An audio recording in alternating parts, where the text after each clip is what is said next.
নবীজি সেজদা উঠাইয়া ফাতেমার লয় জিগাইয়া, শোনো শোনো মা জননী আমি কই তোমায়, ওরে শোনো আমার মা জননী একটা কথা তোমায় জিজ্ঞাসি, ঠিক ঠিক জবাব তুমি দিবা গো আমায়,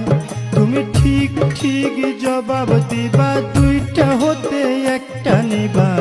ছেলে চাও না উম্মত চাও কও তুমি আমায়,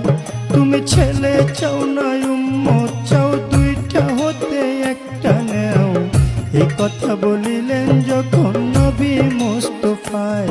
ওরে এই কথা শুনে ফাতেমায় চোখের পানি ছাইরা দেয়, ফরিয়াদ জানাইল